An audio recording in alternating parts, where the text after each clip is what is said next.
Everyone, welcome to our new video. তো আজকে যেটা যে আমাদের ব্লগ খুবই স্পেশাল হতে যাচ্ছে। সব বলো কেন স্পেশাল হতে কারণ যাচ্ছে? আমরা আজকে ব্ল্যাক রক এন্ড রিদমে কনসার্টে যাব। আচ্ছা, রক এন্ড রিদমের কনসার্ট যেটা এখানে হচ্ছিল ব্ল্যাক এয়ার ইউনিয়ন হচ্ছে এই কনসার্টে। তো এই কনসার্টে আমরা যাওয়ার জন্য অলরেডি বের হয়ে গেছি।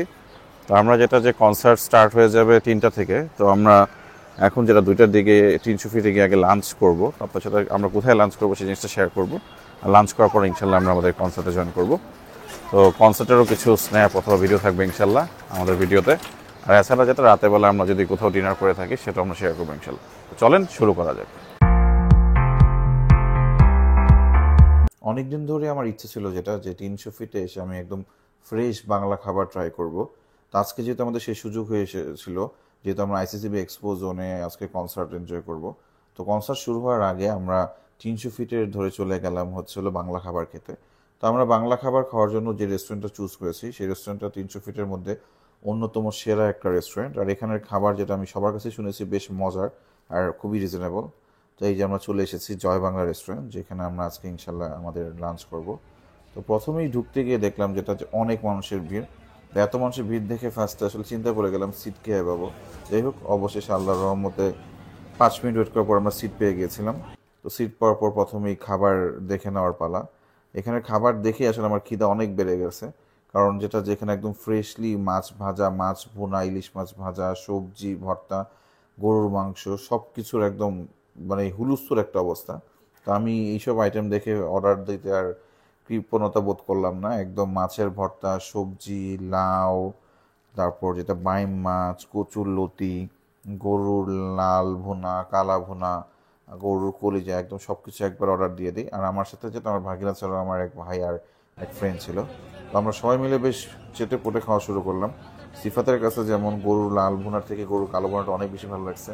আমার কাছে আবার যেটা যে মোটামুটি গরু লাল ভুনা, কালো ভুনা দুটোই ভালো লাগছে। তো আমার কাছে বেশি ভালো লাগছে হচ্ছিল ওদের গরুর কলিজা। আবার আমার ফ্রেন্ডের কাছে যেমন যেটা যে বাইম মাছটা খুব ভালো লাগছে, আবার সাইম ভাইয়ের কাছে ডাল খুব ভালো লাগছে। আর সবজি ভর্তা সবগুলো বেশ মজা ছিল। আর ভর্তা ছিল হলো তেলাপিয়া মাছের ভর্তা। নর্মালি আমি আসলে ইলিশ মাছের ভর্তা বা টাকি মাছের ভর্তা এর আগে খেয়েছি, কিন্তু for the first time tilapia মাছের ভর্তা আমার কাছে বেশ ভালো লাগছে। আর এখানে ডালটা যেটা অনেক বেশি ঘন আর অনেক বেশি ভালো লাগছে ডাল দিয়ে গরু মাংস খেতে। আর এছাড়াও যেটা যে নর্মালি আমি সবজি একটু কম খাই, কিন্তু এখানে লাউ যেটা একদম মিষ্টি আর খুবই মজা ছিল এই লাউটা।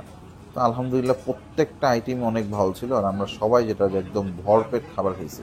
আসলে এই ভরপেট খাওয়ার পরে আমাদের বিলের পালা, আপনারাই দেখেন বিল কত আসছে আমাদের। একটা গরুর মাংস 200 টাকা, একটা গরুর কলিজা 200 টাকা, একটা কালো বোনা 250, একটা বাইন মাছ 200 টাকা, একটা পানি 40। স্যার ডাল কয়জন খাইছে? আচ্ছা সবাই খেয়েছেন 2 জন বা 2 জন দরকার।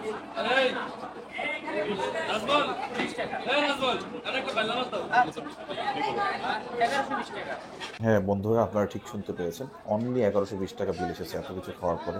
সো এখানের খাবার বলা যায় যে যথেষ্ট মজার, চিপ ছিল। তো খাবার খাওয়ার পরই আমরা যেটা চলে গেলাম হচ্ছে আমাদের কনসার্টের উদ্দেশ্যে। তো আমরা আমাদের কনসার্টে পৌঁছে যাই হচ্ছিল বিকাল 4টার দিকে।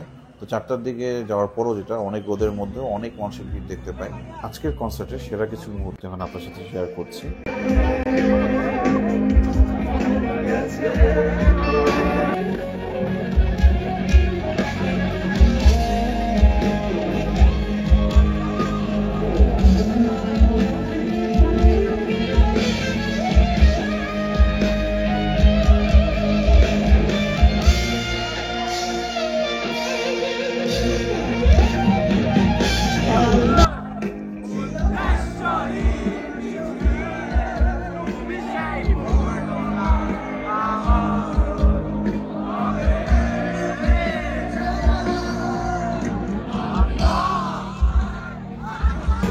Thank you.